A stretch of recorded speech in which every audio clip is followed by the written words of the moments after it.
Hello दोस्तों, कैसे हो आप लोग। स्वागत है आपका हमारे टीचिंग क्लासेस प्रगतिशील क्लासेस में।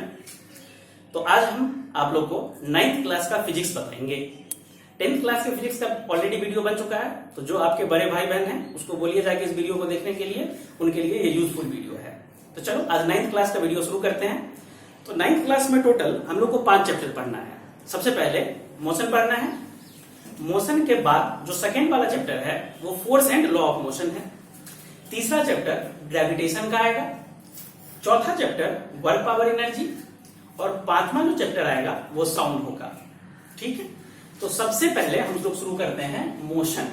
ठीक है, ध्यान से इस चैप्टर को पढ़ोगे। अगर ये वाला चैप्टर समझ में आ गया मोशन, तो सेकेंड वाला जो है force and law of motion वो बहुत ही आसान हो जाएगा। और जब पहला और दूसरा चैप्टर अच्छे से समझ में आ गया, तो तीसरा वाला जो चैप्टर ग्रेविटेशन है वो बहुत ज्यादा आसान हो जाएगा। आया समझ में। तो जो भी पता है उसको ध्यान से समझो, पेन और कॉपी साथ में लेके बैठो और जो बोल रहे हैं उसको लिखो। जब क्वेश्चन आए तो वीडियो को पॉज करो, खुद से क्वेश्चन सॉल्व करो और फिर आगे बढ़ना है। क्लियर है? तो चलो शुरू करते हैं। अपना सबसे पहला चैप्टर है मोशन। अब देखो ये मोशन क्या है। 2 वर्ड अपने को पढ़ना है। एक पढ़ना है मोशन और एक दूसरा वर्ड आएगा रेस्ट। एक मोशन और दूसरा आएगा रेस्ट। डिफिनीशन सुनो ध्यान से, उसके बाद आंसर देना है। मोशन क्या होता है? अगर कोई ऑब्जेक्ट अपना पोजीशन टाइम और सराउंडिंग के साथ चेंज करता है, तब हम लोग बोलेंगे कि वो ऑब्जेक्ट मोशन में है। फिर से सुनो, अगर कोई ऑब्जेक्ट अपना पोजीशन टाइम या फिर सराउंडिंग के रेस्पेक्ट में चेंज करता है, तब हम लोग बोलेंगे कि वो ऑब्जेक्ट मोशन में है। अब डेफिनेशन बोलने जा रहे हैं, लिख लेना। If an object changes its position, if an object changes its position with respect to time और surrounding, then it is said to be in motion. अगर कोई ऑब्जेक्ट अपना पोजीशन टाइम और सराउंडिंग के रेस्पेक्ट में चेंज करता है, तब हम लोग उसको बोलेंगे कि वो मोशन में है। और अगर वो ऐसा नहीं करता है, तब हम लोग उसको बोलेंगे रेस्ट में है। रेस्ट का डिफिनीशन बोल रहे हैं, लिख लेना रेस्ट का definition. If an object does not changes its position with respect to time और surrounding, then it is said to be in rest. अब देखो, जैसे हम हैं, यहाँ पे हैं, तुम अपना टाइम देखो घड़ी में कितना टाइम हुआ। अभी टाइम हो गया, अब हम यहाँ से चलना शुरू किए, यहाँ से इधर की तरफ चल दिए। तो जो टाइम हुआ था, तो तुम्हारे घड़ी का टाइम बढ़ा और कुछ देर पहले हम वहां पे थे, और जैसे जैसे टाइम बढ़ा हम यहाँ पे पहुंच गए। तो टाइम के साथ क्या किया, हम अपना पोजीशन चेंज किया। अब देखो सराउंडिंग के साथ, सराउंडिंग मतलब यहाँ पे मैं बोर हो गया, यहाँ पे ये बोर हो गया, वहां पे तुम हो गए, ये सब क्या हो गया, सराउंडिंग। अब तुम दोनों के रेस्पेक्ट में हम क्या किए, यहाँ से चलना शुरू किए।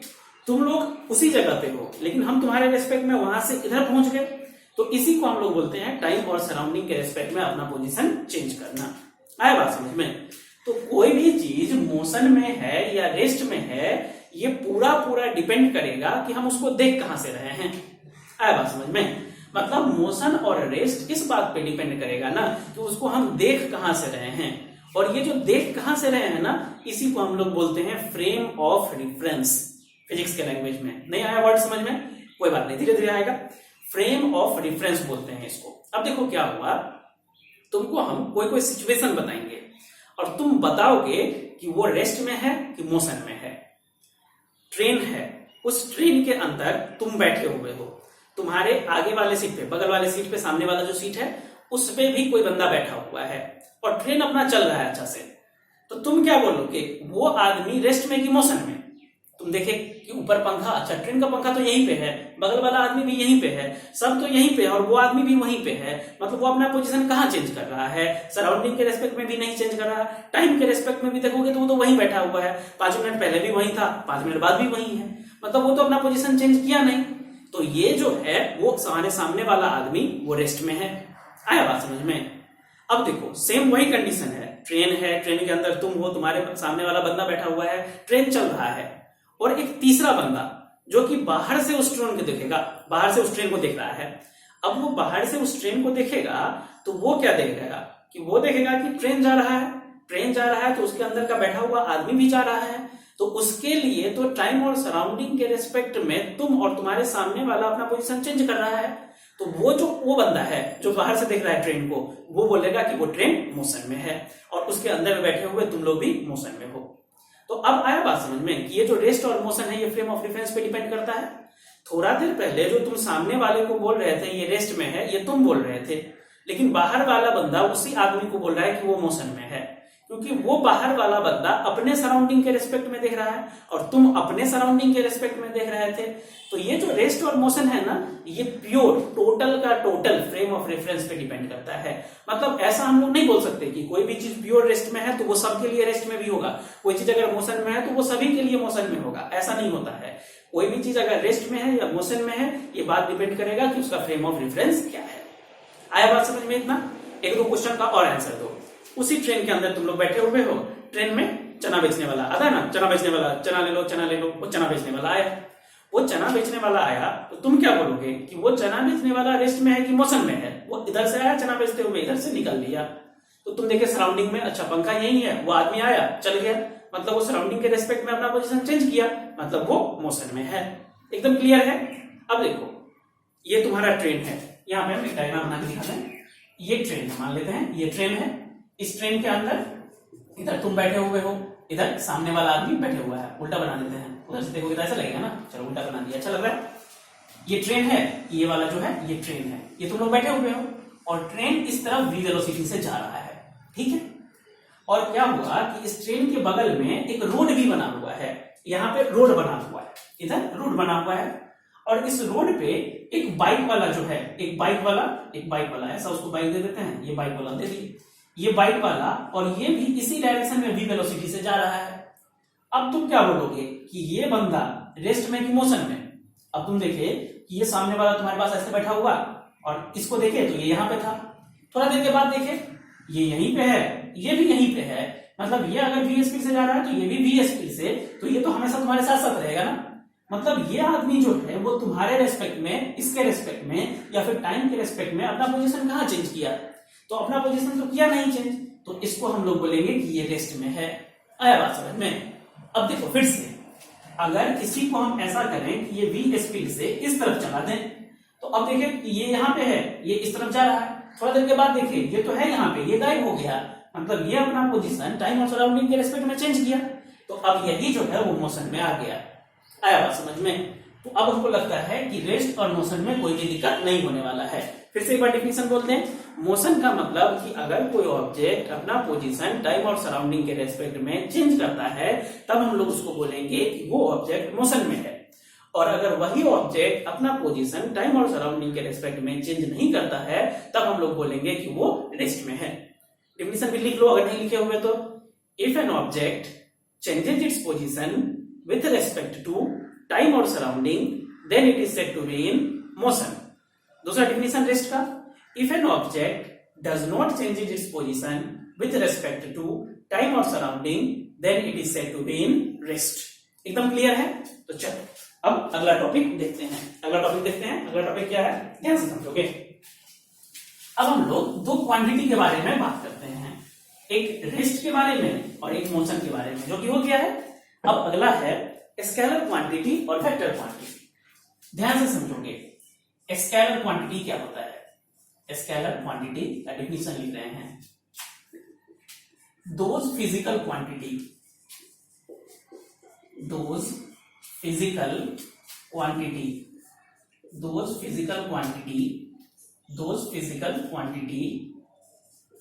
which has only magnitude, those physical quantity which has only magnitude is called scalar quantity। ध्यान से समझोगे, ऐसा क्वांटिटी जिसके पास सिर्फ और सिर्फ मैग्नीट्यूड होता है, ऐसे क्वांटिटी को हम लोग बोलते हैं scalar quantity. Those physical quantity which has only magnitude is called scalar quantity. अच्छा, सिर्फ मैग्नीट्यूड कहने का मतलब हो गया उसके पास सिर्फ मैग्नीट्यूड होना चाहिए। तो सिर्फ मैग्नीट्यूड के अलावा भी कुछ होता है क्या? देखिए वेक्टर क्वांटिटी में वो बात आ जाएगा समझ में। फिर दोनों को एक साथ समझाते हैं। वेक्टर क्वांटिटी, ध्यान से देखोगे, वेक्टर क्वांटिटी क्या होता है। Those physical quantity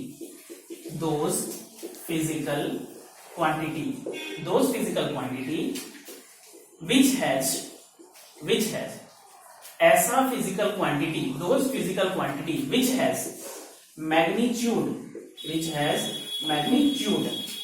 as well as direction, ऐसा फिजिकल क्वांटिटी जिसके पास मैग्नीट्यूड भी है और साथ में डायरेक्शन भी है इज कॉल्ड वेक्टर क्वांटिटी।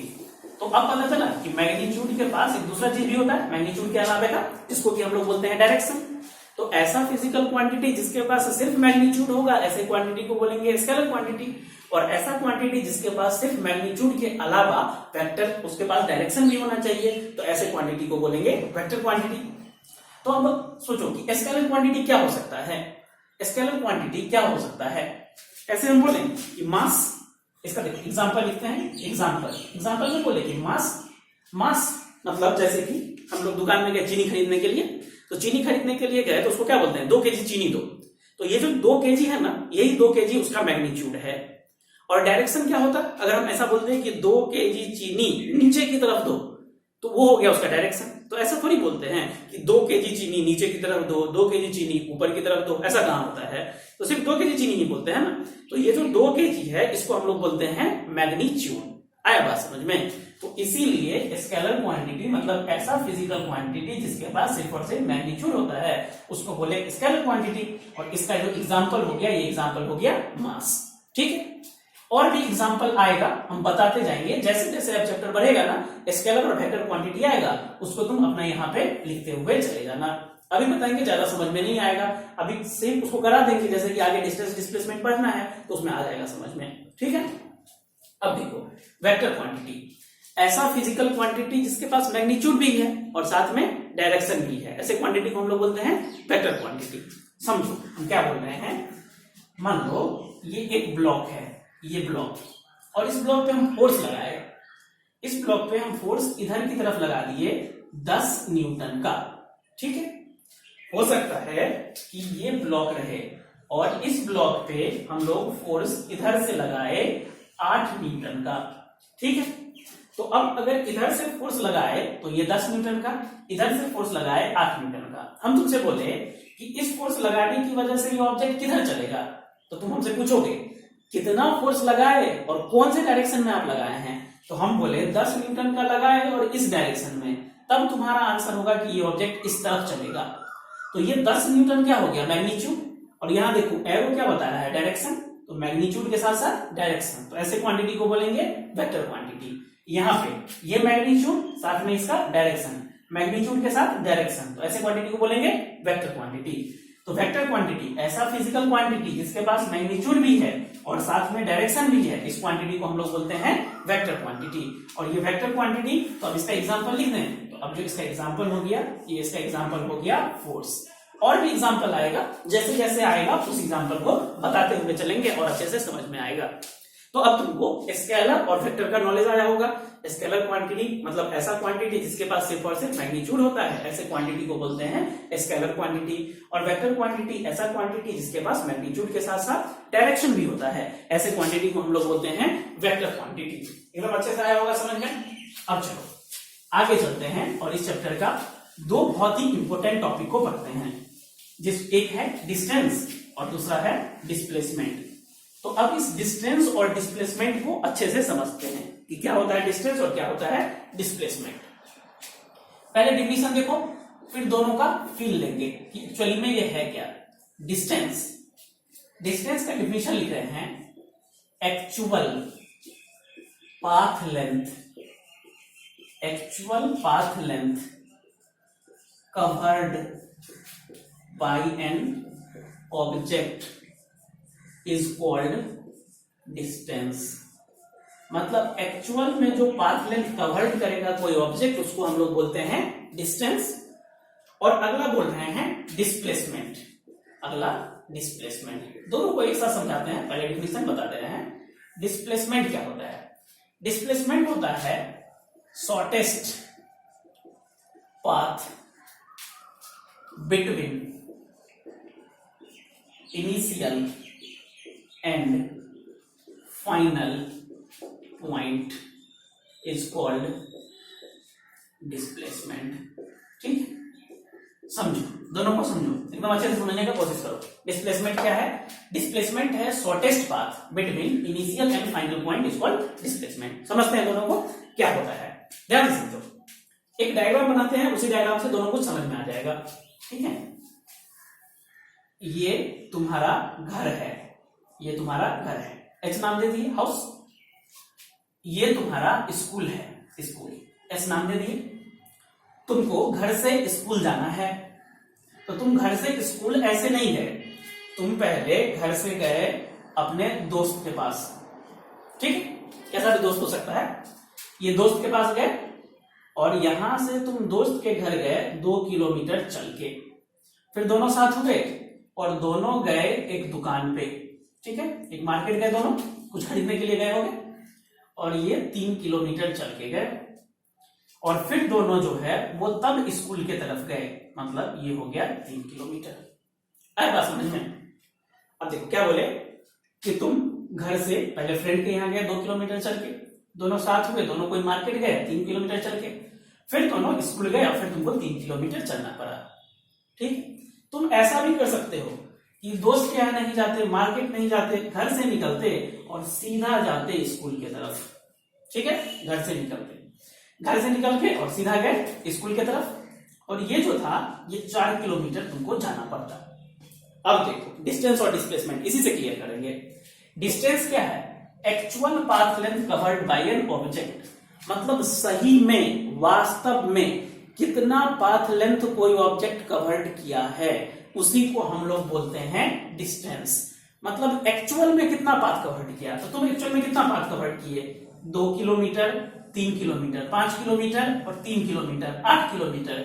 तो तुम्हारा डिस्टेंस क्या हो गया? ये वाला, ये वाला, ये वाला 8 किलोमीटर। आया बात समझ में? एकदम अच्छे से। डिस्टेंस हो गया actual path length covered by an object is called distance. और डिस्प्लेसमेंट क्या है? शॉर्टेस्ट, सबसे छोटा रास्ता। कहां से कहां? इनिशियल और फाइनल। ध्यान से समझो, इनिशियल का मतलब होता है स्टार्टिंग पॉइंट, बहुत बार आएगा इनिशियल वर्ड, हमेशा आने वाला है। अब तो इनिशियल का मतलब होता है जहां से शुरू किए, शुरुआत वाला चीज, उसको बोलते हैं इनिशियल। और फाइनल, जहां पे खत्म किए, उसको बोलते हैं फाइनल। तो क्या बोलते हैं? शॉर्टेस्ट, सबसे छोटा रास्ता। कहां से कहां? इनिशियल और फाइनल पॉइंट। तो इनिशियल पॉइंट क्या था? तुम्हारा घर। फाइनल पॉइंट क्या था? तुम्हारा स्कूल। तो घर से लेके स्कूल तक के बीच का दूरी, और ये सबसे छोटा दूरी, सबसे छोटा यही हो सकता है, और कोई भी लो, ये लो, इससे बड़ा होगा, ये कोई, ये लो, ये भी इससे बड़ा होगा ना, तो सबसे छोटा, तो सबसे छोटा क्या होगा? यही होगा। तो इसका जो पाथ लेंथ होगा ना, इसका जो दूरी होगा ना, उसको हम लोग बोलेंगे डिस्प्लेसमेंट। अब आया समझ में? डिस्प्लेसमेंट हो गया शॉर्टेस्ट पाथ हो गया, इनिशियल और फाइनल पॉइंट के बीच का, उसको हम लोग बोल दिए डिस्प्लेसमेंट। और डिस्टेंस हो गया एक्चुअल पाथ लेंथ जो कवर्ड होता है, उसको हम लोग बोल दिए डिस्टेंस। तो अब ये डिस्टेंस और डिस्प्लेसमेंट क्लियर हुआ होगा। देखो, जब भी डिस्प्लेसमेंट निकालने बोले ना, इनिशियल पॉइंट, फाइनल पॉइंट, दोनों को पकड़ना है और एक स्ट्रेट लाइन से जोड़ दो, और दोनों का जो बीच का वैल्यू हो जाएगा वही हो जाएगा डिस्प्लेसमेंट। और डिस्टेंस हो गया जो एक्चुअल में पाथ लेंथ कवर्ड किए। एकदम क्लियर है? ध्यान से सुनोगे। अब ये जो डिस्टेंस है, ये जो डिस्टेंस है, इसका एसआई यूनिट लिखें, एसआई यूनिट इज। अब ये क्या है? पाथ लेंथ है, दूरी है ना, दूरी का एसआई यूनिट क्या होता है? मीटर। तो इसका एसआई यूनिट क्या होगा? मीटर। एकदम क्लियर है? इसी तरीके से डिस्प्लेसमेंट, तो डिस्प्लेसमेंट का एसआई यूनिट क्या हो जाएगा? तो इसका भी एसआई यूनिट जो है वो मीटर ही होगा, क्योंकि ये भी क्या है? ये भी तो पाथ लेंथ ही है ना, तो इसका भी एसआई यूनिट मीटर। अब देखो, ये जो डिस्टेंस है ये कैसा क्वांटिटी है? स्केलर की वेक्टर। स्केलर क्वांटिटी बताए थे, उसके पास डायरेक्शन नहीं होता है। हम तुमको बोले थे घर से स्कूल जाने, अब तुम क्या किए? इधर से चल दिए। तुम्हारा मन होता ऐसे जाते, तुम्हारा मन होता ऐसे जाते, मतलब तुम्हारा कोई फिक्स डायरेक्शन थोड़ी था, बस तुम ये बोलते कि हम कितना किलोमीटर चल के गए, सिर्फ मैग्नीट्यूड बताते। तो इसीलिए ये जो डिस्टेंस है ना, ये डिस्टेंस एक टाइप का स्केलर क्वांटिटी।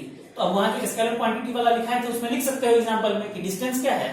Scalar quantity. तो लिखें डिस्टेंस की जगह कि ये जो है it is a scalar quantity. ये कैसा क्वांटिटी है? तो ये एक टाइप का स्केलर क्वांटिटी है। क्लियर है? चलो अब देखो डिस्प्लेसमेंट, यहां से चले यहां पे पहुंचे, मतलब जब डिस्प्लेसमेंट किसी चीज का होगा तो हमको बताना पड़ेगा कि इनिशियल पॉइंट से फाइनल पॉइंट जाना है। तो अब डायरेक्शन भी पता है ना कि इस रास्ते से ही होके तुम जा सकते हो, और कोई तुम रास्ता नहीं ले सकते। मतलब तुमको डायरेक्शन भी दिए और मैग्नीट्यूड तो पहले ही से था, तो ये कैसा क्वांटिटी हो गया, वेक्टर क्वांटिटी। एकदम क्लियर है। तो इसीलिए ये वाला जो क्वांटिटी है ये लिखें, it is a vector quantity. ये जो है एक वेक्टर क्वांटिटी है। तो डिस्टेंस जो है वो एक स्केलर क्वांटिटी है, डिस्प्लेसमेंट जो है एक वेक्टर क्वांटिटी है। इसका भी ऐसा यूनिट मीटर होता है, इसका भी ऐसा यूनिट मीटर होता है। अगर डिस्प्लेसमेंट निकालना हो तो सबसे जहां से शुरू किए हैं वहां से जहां पे खत्म किए हैं वहां पे दोनों को एक स्ट्रेट लाइन से जोड़ देंगे और ये जो होगा इसी को हम लोग बोलेंगे डिस्प्लेसमेंट। और ये जो दूरी है जहां से एक्चुअल ऑब्जेक्ट चल के आया है इसको हम लोग बोलते हैं distance.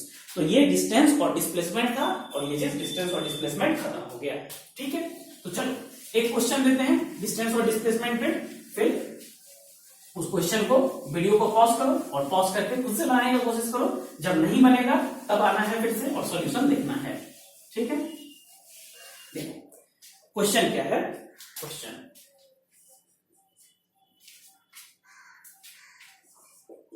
A boy covers 3 kilometer towards east and then 4 kilometer towards north. Find distance and displacement. आया बात समझ में? डिस्टेंस और डिस्प्लेसमेंट निकालना है। ध्यान से समझो, वीडियो को पॉज करो, खुद से करने की कोशिश करो, नहीं होगा फिर आना है। ये पॉज हो गया होगा, चलो बना लिए, आंसर मिलाओ। नहीं बना है तो यहाँ पे देखो कैसे हम कर रहे हैं। डायरेक्शन का बात कर रहे हैं ना, जब भी डायरेक्शन वाला क्वेश्चन है ना, एक डायरेक्शन बना लिया करो। ये नॉर्थ, ये साउथ, ईस्ट, ये वेस्ट। ऑब्जेक्ट को हमेशा ओरिजिन से चलाओ।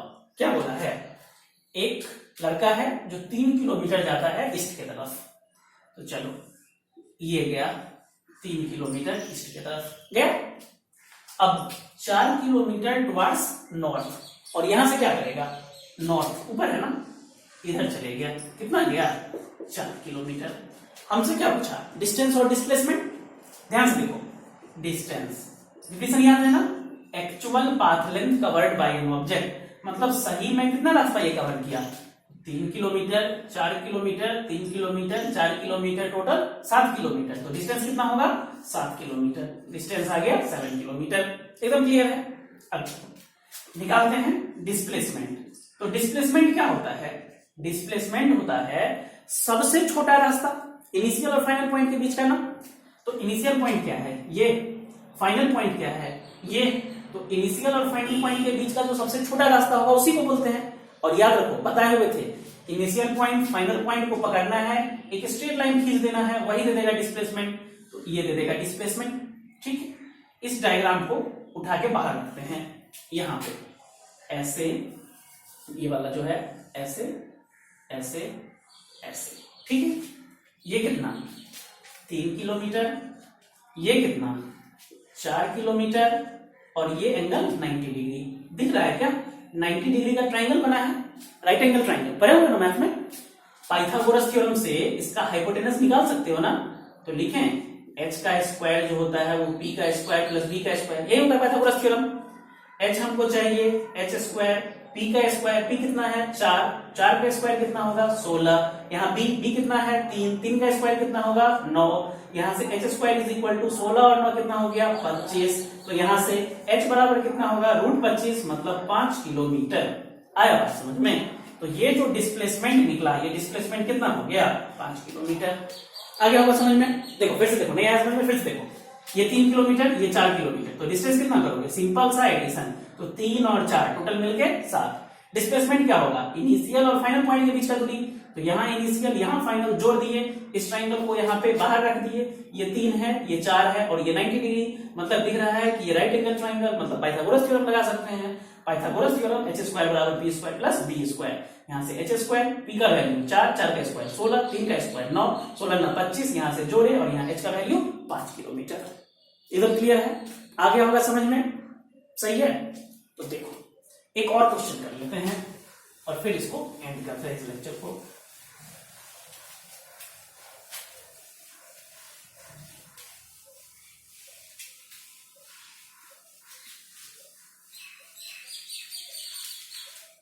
देखो फिर से क्वेश्चन ले रहे हैं, ट्राई करोगे। A boy covers 4 kilometre towards west and then 3 kilometre towards east. एक boy covered 4 kilometre towards west and 3 kilometre towards east. Find distance and displacement. Distance और डिस्प्लेसमेंट बताना है। ध्यान से वीडियो को पॉज करो, एक बार खुद से ट्राई करो, नहीं होगा फिर आना है, हम बना रहे हैं। चलो, ए बॉय कवर्स 4 किलोमीटर, 4 किलोमीटर, फिर से ये डायरेक्शन का बात कर रहा है तो बना दिए। इस तरफ ईस्ट, इस तरफ वेस्ट, यहाँ नॉर्थ, इधर साउथ, बना दिए। चलो करते हैं। Boy covers 4 kilometre towards waste, 4 kilometre west की तरफ, मतलब इस तरफ कितना 4 किलोमीटर हो गया। उसके बाद क्या कर रहा है 3 किलोमीटर टुवर्ड्स ईस्ट। अच्छा, मतलब ये बंदा यहां से यहां चला, पता नहीं क्या मन में आया, वापस को लिया इधर, कितना 3 किलोमीटर। अब हमसे क्या पूछ रहा है डिस्टेंस और डिस्प्लेसमेंट निकालो। डिस्टेंस कितना होगा, डिस्टेंस यहां से 4 गया, मुड़ गया 3, 4 3, टोटल 7। डिस्टेंस क्या होता है एक्चुअल में ना, 4 आया 3 गया तो कितना हो गया टोटल, टोटल कितना चला 4 + 3, ये हो गया 7 किलोमीटर। आया बात समझ में। अब क्या निकालना है डिस्प्लेसमेंट, डिस्प्लेसमेंट, डिस्प्लेसमेंट। अब देखो डिस्प्लेसमेंट कितना हुआ, कितना गया था 4, वापस कितना आ गया 3। डिस्प्लेसमेंट याद करो क्या बताए थे, initial point, final point. Final में ये है ना, पहले यहां गया फिर यहां आ गया, तो ये ना फाइनल। इनिशियल और फाइनल पॉइंट के बीच का दूरी कितना होगा, ये पूरा 4 है, ये पूरा 3 है, तो ये पूरा कितना होगा 1। तो डिस्प्लेसमेंट कितना हो गया 4 - 3, कितना आया 1 किलोमीटर। आया बात समझ में। तो डिस्टेंस कैसे निकालते हैं, डिस्प्लेसमेंट कैसे निकालते हैं, ये एकदम आ गया समझ में। ठीक है, पिछला क्वेश्चन में डिस्टेंस कितना आया था 7, डिस्प्लेसमेंट कितना आया था 5। इस क्वेश्चन में डिस्टेंस कितना आया 7 और डिस्प्लेसमेंट कितना आया 1। अब देखो ये जो डिस्टेंस है और ये जो डिस्प्लेसमेंट है, इस दोनों में एक रिलेशन है कि ये जो डिस्टेंस है ना, वो देखो डिस्प्लेसमेंट से हमेशा बड़ा आ रहा है। पिछले वाले क्वेश्चन में भी आया था, इस क्वेश्चन में भी आया है। तो ये जो डिस्टेंस है वो डिस्प्लेसमेंट से हमेशा बड़ा होता है। या कभी कभी ऐसा हो सकता है, ऐसा देखो कि हम बोले कि अगर कोई ऑब्जेक्ट यहां से जो है वो 4 किलोमीटर गया, तो इसका बताओ डिस्टेंस कितना होगा। तो इसका डिस्टेंस कितना बोलोगे, ये 4 गया है तो इसका डिस्टेंस कितना होगा 4 किलोमीटर ही। और इसका पूछे डिस्प्लेसमेंट कितना होगा, तो इनिशियल पॉइंट ये हो गया, फाइनल पॉइंट ये हो गया, दोनों के बीच का दूरी कितना है 4 किलोमीटर। मतलब इस केस में डिस्टेंस और डिस्प्लेसमेंट क्या हो गया बराबर। और अभी जितना भी केस देखे तो उसमें क्या था, डिस्टेंस जो था वो बड़ा था, डिस्प्लेसमेंट छोटा था। मतलब डिस्टेंस जो है वो हमेशा बड़ा होता है या फिर बराबर होता है डिस्प्लेसमेंट के। डाइजेस्ट हुआ कि नहीं ये चीज, नहीं हुआ, फिर से सुनो। डिस्टेंस और डिस्प्लेसमेंट में रिलेशन, डिस्टेंस यहां 7, पिछले क्वेश्चन में भी 7, यहाँ डिस्प्लेसमेंट 1, पिछले क्वेश्चन में 5 आया था ना, और यहां भी क्या लिखे दोनों बराबर। तो यही से हम कंक्लूजन निकाले कि डिस्टेंस जो है ना वो हमेशा डिस्प्लेसमेंट से बड़ा होगा, या कभी कभी होगा कि दोनों बराबर हो जाए। आया बात समझ में। तो चलो इस रिलेशन को लिख देते हैं, यहाँ पे जो बोले हैं उसको लिख देते हैं। यहां से लिखें कि डिस्टेंस जो है, डिस्टेंस ये हमेशा बड़ा होगा या बराबर, ऐसे इसका साइन लगाते हैं, greater than is equal to किससे, तो डिस्प्लेसमेंट से। डिस्प्लेसमेंट से डिस्टेंस हमेशा बड़ा होगा या बराबर होगा डिस्प्लेसमेंट से। और साथ में ना यहाँ पे मॉड लगा देते हैं। मॉड का मतलब कि सिर्फ हमको इसका वैल्यू लेना है, साइन नहीं लेना है, क्योंकि डिस्प्लेसमेंट देखो इधर जाएंगे पॉजिटिव होता है, इधर जाएंगे निगेटिव होता है, और जीरो भी। तो डिस्प्लेसमेंट पॉजिटिव निगेटिव जीरो तीनों होता है। तो अब तीनों के लिए हम सिर्फ हटा दिए और सिर्फ इसका मॉड यूज कर लिए। मॉड का मतलब होता है अंदर वाला जो नंबर है ना उसका साइन हटा के सिर्फ हमको पॉजिटिव वैल्यू देगा। तो डिस्टेंस जो है वो हमेशा greater than is equal to होता है डिस्प्लेसमेंट। आया बात समझ में, distance greater than is equal to displacement. एकदम क्लियर है।